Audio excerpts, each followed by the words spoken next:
I'm Dave Wiesdock, Sage of Creative Scaffolding. And I'm Jen West, Professional Rebel of Delight. And this is Shadowcasting. Hey Jen, how you doing today? I'm doing outstanding and so ready to podcast today. Me too. All right, so I know the last joke was a little bit interesting. I don't know what word to use there. On the nose, yeah. So I thought I'd try a different joke for this podcast, and I think it will maybe lead our audience into kind of what we're talking about today. So I heard this joke that I wanted to share, and it starts off with a dad talking to his son, and the dad has decided that for whatever reason, the son likes mom more. And so it's this conversation about trying to figure out who the son actually likes more, mom or dad. And so the dad asks, who do you like more, mom or dad? And the son, catching on, says both. And the dad goes, okay, well, what if I go to Malaysia? I take this long, expensive trip to Malaysia, and your mom decides, I don't want to go to Malaysia. I want to go to Dubai. You have to go with one of us. So who would you go with? The son thinks about it for a minute and he goes, Dubai, easy. And the dad goes, well, then that shows that you love mom more because you want to go to Dubai. And the son says, no, it shows I love Dubai more than Malaysia. And the dad thinks about it for a long moment and pauses and goes, all right, well, let's flip it. Let's say I plan the long trip to Dubai and your mom goes to Malaysia. You'd go to Dubai with me then, right? The son pauses and without missing a beat goes, no, I'd go to Malaysia. And the dad gets really hot and heavy. He's super angry. He's like, what do you mean? He's like, you just said that you want to go to Dubai more than Malaysia. I don't understand. And the son just totally just confusion on his face. He's like, I don't understand why you're so angry, Dad. That's not what I was expecting. Of course I would choose to go to Malaysia the second time. And the dad goes, what do you mean? And he goes, I already went to Dubai before. And he's like, when did you go to Dubai? And the son says, during the first question. And whoever posted this joke says, you're laughing, right? May joy and laughter never depart from you. But that joke made me laugh because there's so much context about emotion in that joke, from the dad's anger to the son's confusion about that anger, but his joy and his laughter and kind of, wordplay with the questions. So I thought today, why not talk about emotions? Oh, yeah. I love emotions. And you're right. That joke has so many layers because the dad is all full of intention and he's trying to figure out the truth of his son and what he believes. And the kid, the son, is actually taking him at his word. Well, I'd rather go to this other place, but I've already been there, so I'll go to this other place. And it had nothing to do with who was taking him. He was just following the linear path. Exactly. So there are so many layers to this about human psychology. But yes, emotions. Yeah, emotions. Okay, audience, you know that we always turn everything we do on the side, on its head. Sometimes not too much. Sometimes we just go off the rails with how we look at things. And it's going to be pretty much the same with emotions. So first we'll go through just our normal perceptions of what emotions are, those energies that bubble up inside us that tell us about our world or how we feel about our world and where it is. And then start to break that down, because everybody feels like they don't have control of emotion. And that is true, but there are certain pieces that make that true that you can work through and have an entirely different relationship with those energies inside of you. Let's talk about how we tend to use emotions, because I think we need to create a common ground of experiences. And we all experience emotions. It's part of being human. So I think the first thing to recognize is that any emotion you feel is really actually part of the human experience. And for some reason, we've kind of become unconscious with emotions as a society. We tend to almost autopilot with emotions, and it creates this dichotomy of emotions. Then once emotions are autopiloted, and they create social constructs around the emotion itself, it's hard to recognize that emotion within us because we start to almost feel emotions based on what is right or what is wrong based on the situation. I'll give you an example.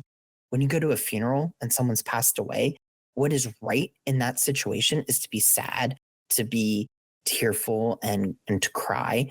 Over time, and especially in, I would say, the last 30 or 40 years, maybe, which is really a short period of time in human cycles, in the evolutionary cycle, we've allowed ourselves to change the story to where now funerals are a celebration of life. We even call it that now. It's a celebration. There's supposed to be happy tears and joyful moments.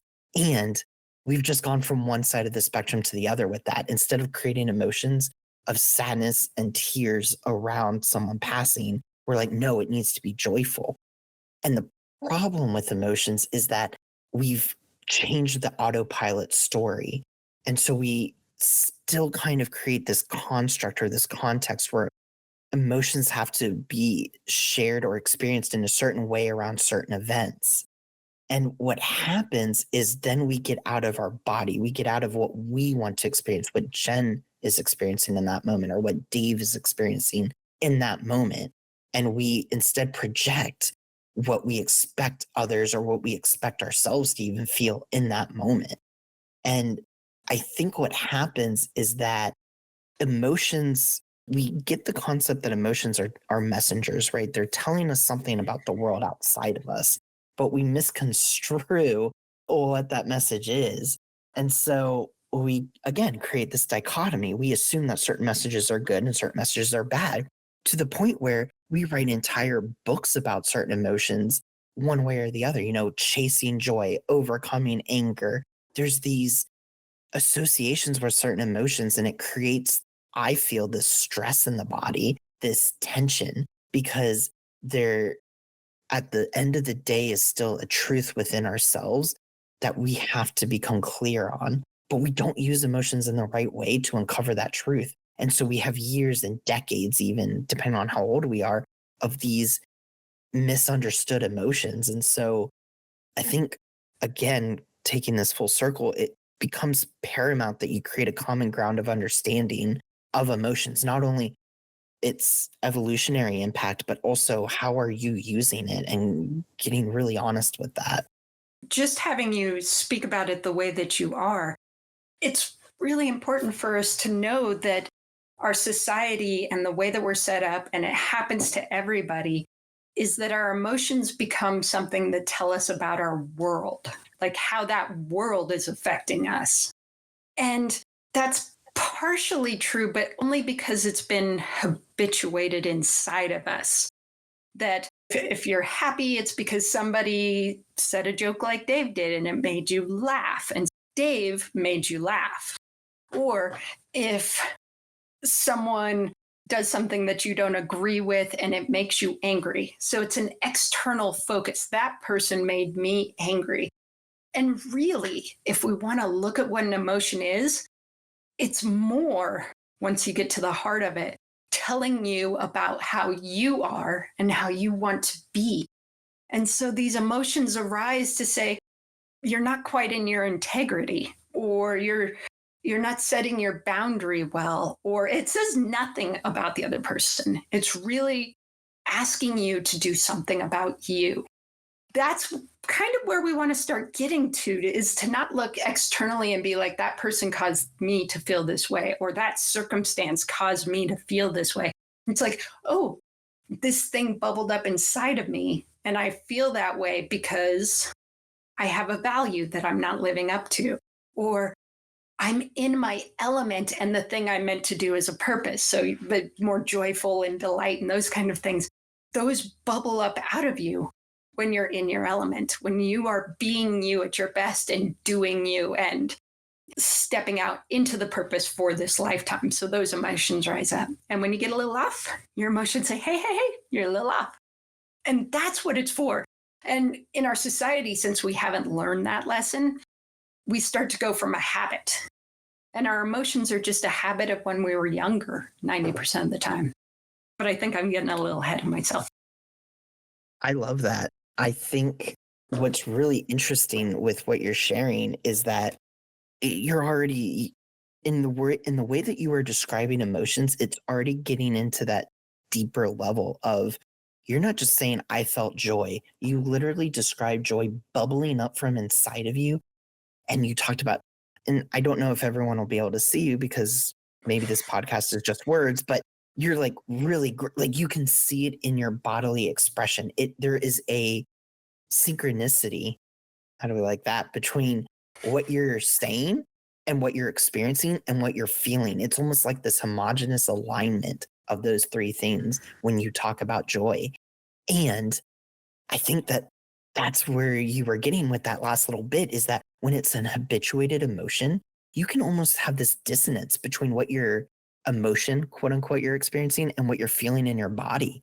And that can create a lot of confusion and tension and stress.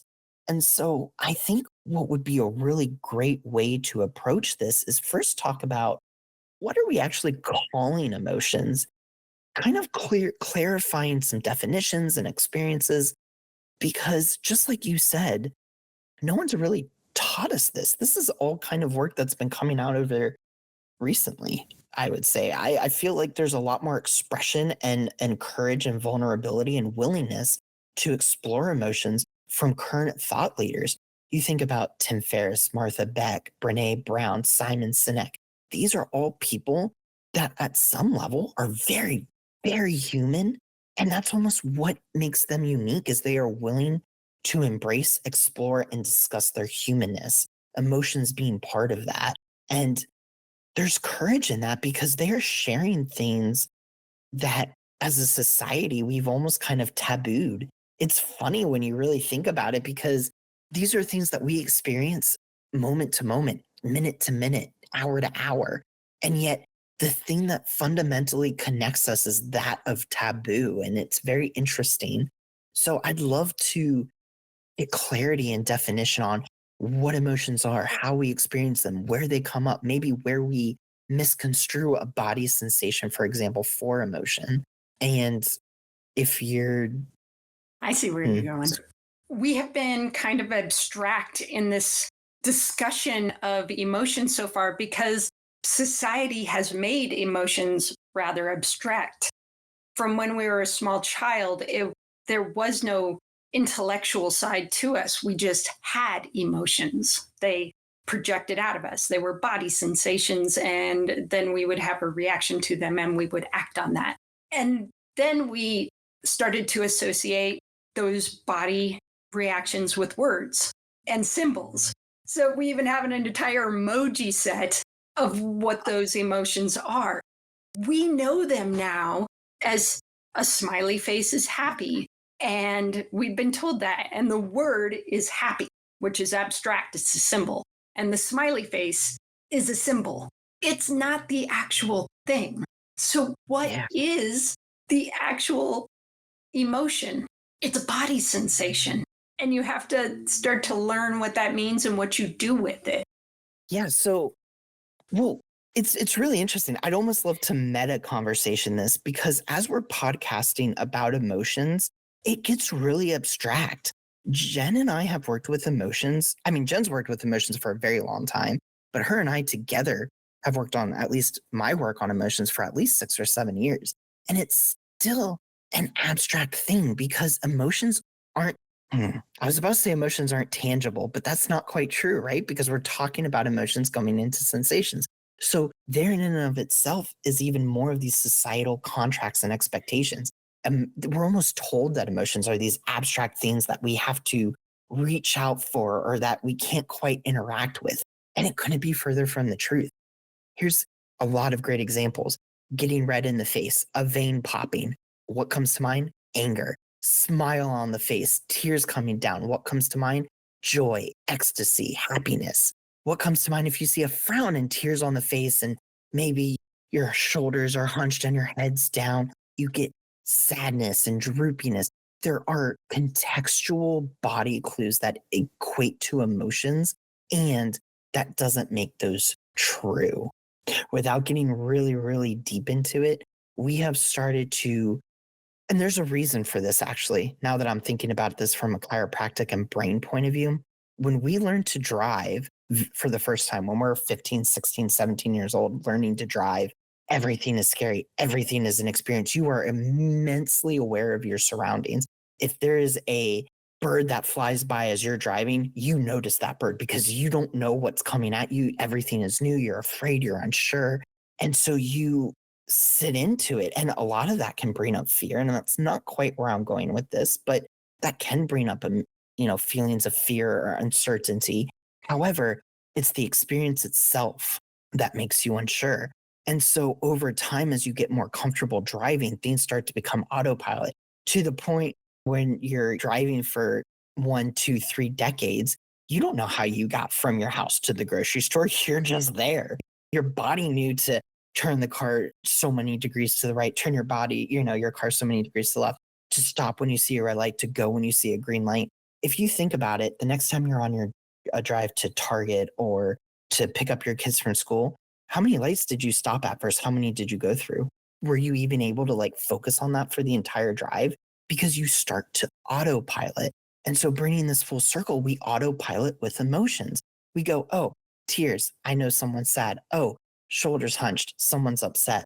And so we have to, in a way, create associations with body language because that's an essential part of communication.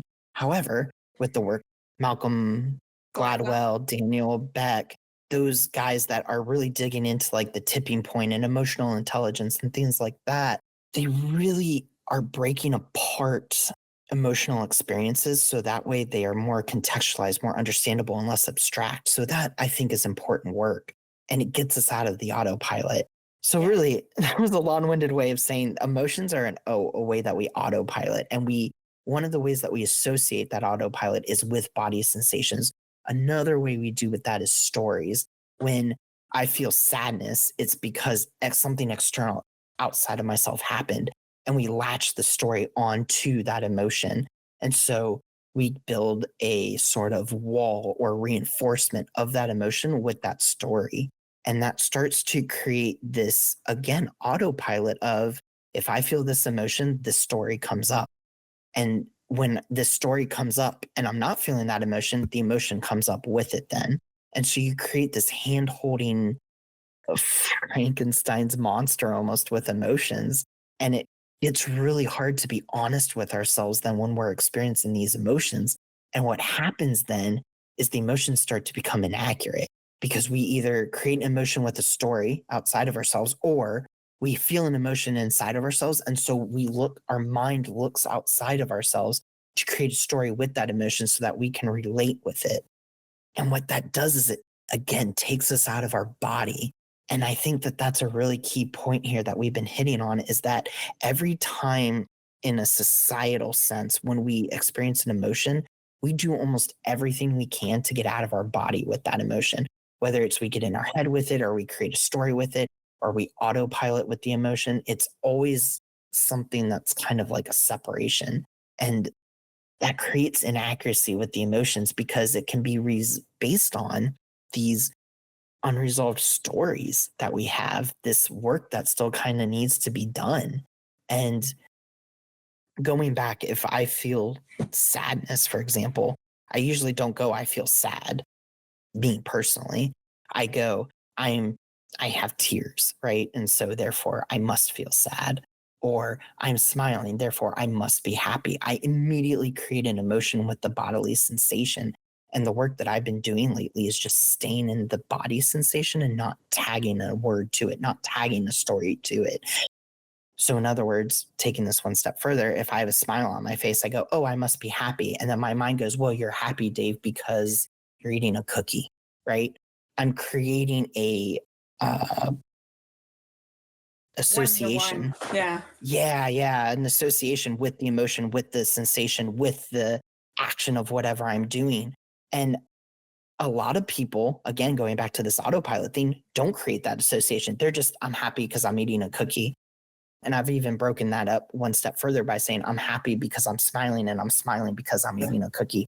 So it's really beginning to break down those autopiloting features and really tracing that emotion throughout the experience. because that's ultimately what emotions do. In my opinion, the emotions are to ground us in the present moment so that we experience where we're at fully and completely, and then we let it go. But we'll get there. Yeah, yeah. Well, and this is making me think of several different ideas because the way our society is structured and us just as humans is we connect to each other through each other's energy. And in doing that, it's like that tuning fork. If you bing and there's a tuning fork, if they're the same frequency, they vibrate together. And I think that's what we do just in our society is somebody will be sad or will hear a song that has a particular energy and that tuning fork will resonate with our internal clock of sadness and they'll start to vibrate that part of our body and we will unconsciously become sad because we're not present in our bodies. And so that energy will pop up and then we'll associate it with the word sadness and then our brain will go looking for why are we sad. And so if it was musically, maybe there's music in the background.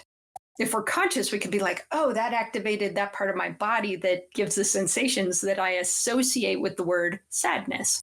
If we're not aware, we don't know why we're sad. Maybe no incident actually happened, but the energy's in there and our brains will go, it doesn't ask whether or not we're actually sad. Our brain will go, I will find a reason we're sad. And it'll go back into the past. It was because of that time my mom yelled at me and I had done it right, but I was blamed for something I didn't do. That's why I'm feeling sad. Then rumination happens. We've latched onto that emotion and we start just building on the story until we are depressed and really sad. And we have the whole story of our life to make ourselves really, really sad. We're really good at it. And let's just pretend for the sake, it was just we unconsciously heard a song that has the right notes, that have that vibration, that interact with our body and gave us the sensation for a second. It had nothing to do with anything else. Yeah. And I'd love to add to that point because that is just such a sweet point. When we're watching a movie, I learned this the other day, I think on TikTok.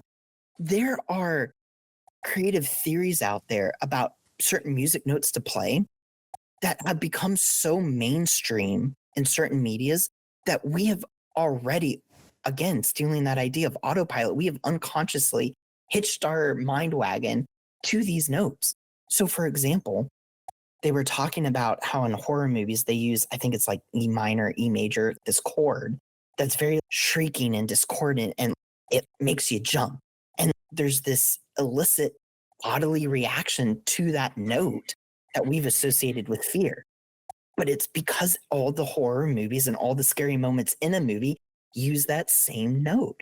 And it's the same thing. If you think about, and I'm making this part up now, but if you think about happiness, when a movie is playing and there's a happy moment, it's often like a harp or, this really uplifting musical note. And it elicits this uplifting feeling in your body that we've associated with happiness. And it's just really cool to, as you were saying, take a step back and go, okay, I hear this music or I'm noticing this sensation in my body. And instead of going, what am I feeling? Oh, I feel happiness. Don't quite go to the emotion yet. If you can, take more time in that body feeling because that's really what's being brought up is energy within the body, right? And oh my gosh, that makes so much more sense now. I've always heard emotion described as energy and motion, and I've just taken that at face value because, yeah, emotion, energy in motion. I like that. But I just realized it's energy and motion in the body. That's what it is. That's why, yeah, that's got to be it. Because when you go to your mind, when you go to your brain with emotion, there is that cognitive dissonance because you've stepped outside the energy of motion. You are in the energy of stagnation, of stillness, because the mind is going somewhere way left field with the emotion. But when you sit in the body and experience the energy you are feeling, you are experiencing the energy in emotion. You're experiencing emotion without the label attached to it. Oh, we're getting way deep now, but Yeah, we that's, may have to do a part 2 on this. Yeah, but do you see, like, okay, cool. As long as you see where I'm going with this, sorry, Audie. I get it. No, no, it is because it is like that tuning fork. Everything's a vibration and an energy, and it's not a concrete construct. Yeah. And we, Go ahead. so for our audience, Dave and I have played with this so much that we have all these layers inside, but let's take it to the basic level. For the audience, if you haven't really played with emotions as a part of the body and a part of the thoughts, start to play with emotions that you have a lot that are easy for you to recognize. Everybody has half a dozen emotions that you feel on a regular basis, and you have a couple that you love. Like they are the go to for just about anything. Let's pretend that anger is your favorite emotion. Not favorite because you choose it, it's just the one that arises the most. So you have anger, but something sad happens. Your body will want to go to anger instead. So a sad incident will happen, and then your mind will make up a story for why that sadness gets turned into anger. So it'll be like, that person was wronged, and instead of you being sad because something happened to them, you are angry for them because that's your go-to emotion. So just play with that. Or maybe it's the other way around. Something that would generally make a person angry, you find sadness in. Like, oh, that's just so sad that that happened to the person, instead of a righteous anger. And so first, find the emotions you have most often. What are the couple, that half dozen, that just come up a lot? Then, once you know, yeah, I've got anger, I've got sadness, maybe you don't feel joy or happiness or even neutral, or you avoid all those icky ones and you go to, I'm always happy and things are joyful and I'm kind and caring. You're avoiding the other ones, or you're turning them into the other one unconsciously. So anyway, find the emotions that you normally feel, and then start figuring out what they feel like in your body. If you feel anger, what sensation is anger? For me, anger is like a heating up of my body, an energizing of my body. My hands start to sweat when I get angry. Everything tenses and I get tight and constricted when I'm angry. Those are body sensations. So start going, oh, these body sensations I turn into the word anger, or maybe anxiety. So anxiety, the chest is tightening down and the stomach has all the butterflies in it. You can use metaphors, just something so that you know that it's in your body. Start associating body with words. Yeah. And I would love to hit on that too, because that was life-changing for me, actually.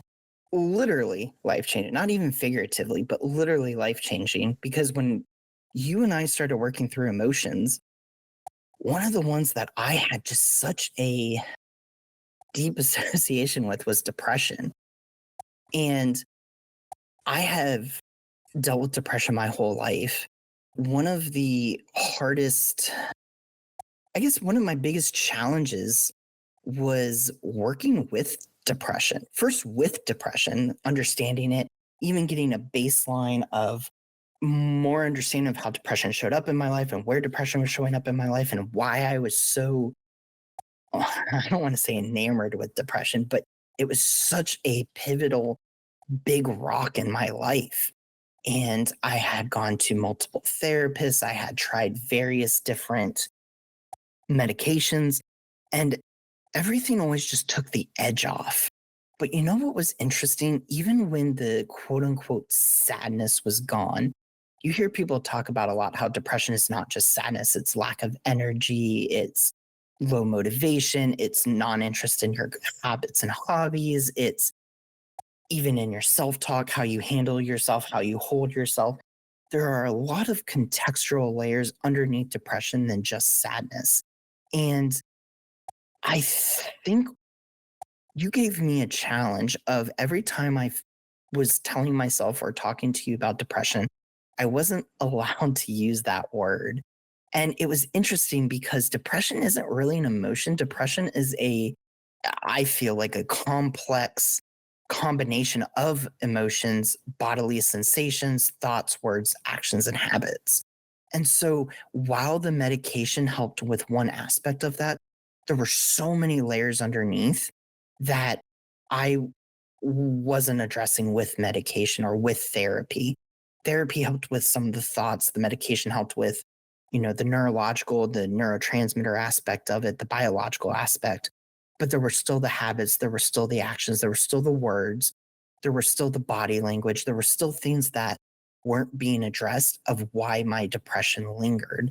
And so it was really uncovering and letting go of that word and instead leaning into the sensations around what was coming up when that word came up. And what was so interesting is half the time I was I would get the thought I'm depressed. And over half the time I would sit with it in my body and it would be less depressed and more I just have low energy today. And when I gave myself permission to feel that emotion or that bodily sensation more accurately, because I wasn't allowing myself to feel depression. I wasn't like, oh, I'm depressed, therefore I'm going to feel depression. It was, I'm feeling depressed. No, I'm actually feeling really low energy. I'm going to honor that low energy. I'm going to go take a nap. I'm going to sleep in today. I'm going to rest this weekend. I'm going to get a good night's sleep. I'm going to go treat myself to a nice bath or whatever, something that I felt would rejuvenate me. And two things happened from this. One, I was tapping into my body. So I was learning what I, as Dave, wanted, what made me happy. Because it's really easy when I go, I'm depressed. I just want to be happy. That's really abstract. And so it's hard to understand either emotion at that point. What is depression? What is happiness? When the only thought circulating consistently through my head is, I'm depressed. I want to be happy. I'm depressed. I want to be happy. Well, what is depression? Because if I don't know what depression is, how can I know what happiness manifests or looks like? And so as I started to go, okay, I'm quote unquote depressed, but I'm really feeling low energy. And I sat in that. I went, okay, well, what will give me more energy? A nap, taking a bath, going on a walk with my dogs, talking to you or, someone, a friend, which is also you. So you just get to check all the boxes now that I'm thinking about it. But, it's one of those things where it's so much more than just the word.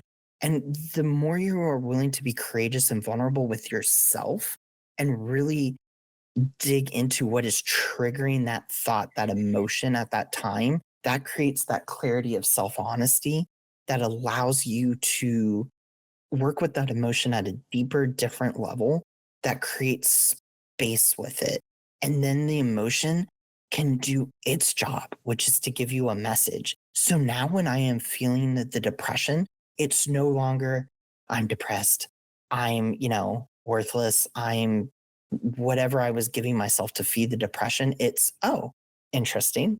And I get curious with it. And so I I have these thoughts of, okay, I need to, am I tired? Am I hungry? Am I needing to talk to a friend? Am I moving? A lot of times now I notice that my depression comes up if I don't move for a few days. If I'm not walking, if I'm not doing some Tai Chi or yoga, if I'm not doing something that is engaging me in my body almost instantly feels it now. And it's funny because when I was depressed, you don't want to exercise and they go tell you to go move. And there's a great podcast by Dr. Huberman that talks about this, that it really is. There are neurological studies that show how deeply tied emotions and thoughts and actions are. Because when you look at a brain of a depressed individual versus a non-depressed individual, there are very significant differences in the chemistry of the brain. And what was fascinating to me out of all of that is he wasn't saying, therefore you're screwed. It's this idea that if the thoughts, words, and actions aligning create this space of depression, you can essentially reverse engineer it. But to do that, you have to get out of the abstractness of emotion. Thinking about depression, specifically, if you've been in depression long enough and it's that chronic body thing that Dave was just discussing, medication can help because the brain has all of those chemicals going on. So if that's where you are, start there. Do what you need to do for your health. Then there's just the breaking down of these old habits. I mean, I know working with Dave through his depression, once we got rid of the word, there was all there were all of these stories and rules about how he had to be. There was depression, and he recognized that maybe he was tired. And then it was, but I can't go sleep because the right thing to do is to clean my house because my house is messy. And it just spirals into these shoulds and can'ts. And of course, you're going to be depressed when you're there. You're not living you. Light depression, if it comes on, is saying, hey, we don't like where we are. We need to make a change. But once it's chronic, there's no way out. There's a should and a can't and a should and a can't. And everything's just hopeless. And so that's where therapy and medication can get you out of that place where you can find your truth, which is, in Dave's case, I need some sleep. And it's okay to go get sleep. And then maybe you feel a little bit more refreshed. I know when I'm tired, I get into a pity party and when nothing works out for me and nobody's helping me. It has nothing to do with any of that. My life's actually really good. But those thoughts start to roll in. I'm like, oh, I'm tired. Yeah, I need to go take a nap. Because that's what my brain has trained, is that when I feel a sensation, it's because I'm not good enough or other people aren't taking care of me right. Just non-truths. If I look around my world, I'm like, none of that's true. I have people all around who will help me if I ask, and this, that, and the other. So where I want to get to with this as we go, as I said before, just find the emotions you normally feel and start to associate that with the feeling, the sensation of your body. And then what thoughts come up when that emotion, what story are you telling yourself? And we've done enough podcasts on story that you should be kind of in tune with where we're going with stories and the stories we tell ourselves. Then you want to break those apart.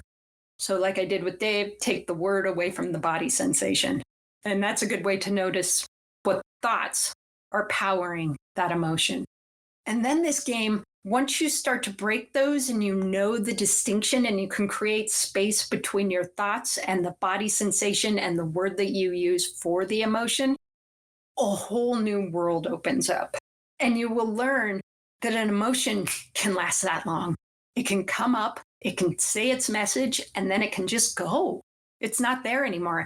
And I could give a funny example, and this is after you kind of are used to it, just like we started with.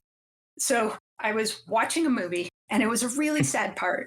And a young child, a boy, is crying. I don't even remember the movie, but he was crying, and it had the appropriate music for sadness. And I was in it. I was bawling. It was totally, I felt this child's pain. And yeah, it was there. It was hardcore. You know it. You've done it. I'm sure our audience has done it. And all of a sudden, I noticed all of it. Like I took that slight step back mentally where I wasn't in the movie resonating completely with this boy who was suffering. And I was like, why am I sad? And I looked at myself like, what is the thing in me that connects with that? What am I feeling in connection? But the minute I did it, sadness left. It was gone. It was only there because of the story that I was watching. I was in it. The music was playing. And so all of the stuff, the habit came up. And when I reflected and looked at me for what was the connection, the real connection between me and the story, like my own personal, there actually wasn't one. And the sadness was like, no, we were just playing along. You're watching a movie. We want to join. Let's make it big and real. And sometimes there is something. In this case, there was nothing. Like sadness, gone. I went from complete bawling in tears, couldn't live with it, to just neutral again. It's a crazy thing the first time it happens, but that's what emotions are. And that's next level. That's after you get used to it. That's after you practiced a lot, where you can engage your brain and go, wait a minute, what is this? And then a whole world opens. You can find all kinds of habits and stories and unfinished work. Like something happened when you were younger and you never finished it. And so that emotion will come up. It'll see a pattern and it'll come up. And it's not about the moment, it's about that other thing. But you can't, Exactly. yeah, you can't find it until you have created this new relationship with your emotions, or you get a therapist, or both. A Yeah. therapist really helps with these things. But yeah, you start to notice them yourself and you start to do, and then your emotions can be a reflection of your values into the world. This is like your black belt level of living your emotions, where they are beacons to whether you are on your path or off your path. I love that. That's so poetic. I would highly encourage you if you really want to understand emotions and you're like, I really hear what you're saying, Jen and Dave, and either A, I'm just not ready to work at it at that deep level. I'm more at that white belt kind of like just novice at this, or B, you you're one of those people that's explain it like I'm five kind of concept. I think a great way to explore emotions and understand them in a really unique way is actually Inside Out and Inside Out 2. I mean, Disney, there are concepts explored in both these movies of emotions that on a very superficial level can pull at your heartstrings and really help you understand your emotions, whether you're 5 or 50. But if you were to really understand how they essentially take a story that is external in the world and granularize it to the point where it is happening internally in someone else's world as well. And they express it through the analogy of emotions and the archetypes of emotions. I think it really starts to paint a picture of what we're talking about because there is never a point in the movie where the story, the bodily experience, and the emotion aren't all three happening at the same time. And so Riley's actually kind of, who's the main character, is actually an anomaly, I think, of human experience of emotions because she's able to stay in all three in every situation. And then the second movie is, I think, where she loses it. But what happens at the end, and I'm not going to spoil it, but what happens at the end is, I think, what we are getting at with this work of emotions. And so if you haven't seen at least the second movie, go watch that and then come back and re-listen to this podcast and really embrace it from that idea of self. Yeah. Or Yeah. No, maybe, it's really yeah, good. If you're having trouble figuring out what your emotions are in your body, Riley's a pretty good example because it'll just be like sadness pulls a lever and you just see Riley's face drop, and you see her tears or her little shaking chin or whatever. And it shows exactly what those look like physically. yeah, yeah. Then you can kind of, oh, yeah, I see that. Here's what I feel past that visual on the face or the external. You start looking just deeper. And it's a game and it takes a while. It's a work in progress. It takes a long time to break into that. We used to do it naturally, but we've lost it. It's all symbolism. Well, exactly. And that's the other reason I love it is that we're exploring this from a kid's we see the adult perspective sometimes in both movies, right? We see their emotions kind of at the control console, but I love that it's through the kids' eyes because I think up to a certain point, that's really the last time that we were honest with ourselves about our emotions. Because as we get older, it's less that we feel like we have to be dishonest with ourselves and more like a either societal norm or protective where we learn that certain expressions, certain emotions aren't okay. Tying this back to kind of this right versus wrong and how we're tending to use emotions. You see it in the second movie, and I don't really think this is a spoiler, but if you haven't seen it, you can skip or we can cut this out. But it in the second movie, you see that Riley's full of joy and her coach is very serious. And Joy thinks, "Oh, I'm going to act with joy," and because that's her being is joy. If like she had one emotion as a being, Riley's is joy. So she's being in her being herself, her kooky. I guess technically they're trying to show immature self, but she learns to kind of tamper that down, that joy, that beingness. And in order to be accepted by her coach, by these older kids, by this aspiration that she has, and it utterly destroys her sense of self. And they analogously create this by literally her sense of self being destroyed and joy being shoved away. And so I just, again, I love it because it creates the story arc inside her, but it also highlights the larger part of it, which is she learned in that moment, I have to shove this part of myself away because it's not accepted here. When you look at emotions from that perspective, it really opens up to where you can see this kind of dissonance of what we're experiencing, what we're feeling, and who we are on the inside. Yeah, and emotions are so fun. Once you start to break that wall of unconsciousness and you start to get in, you start to see the habitual thoughts, or you get into the body sensation, a whole new world opens to you. And there are so many levels, and it gets so interesting, and your world shifts because you're not reactionary. You start to participate in your emotions, and it changes the game. So let us know. Did you find this emotion discussion interesting?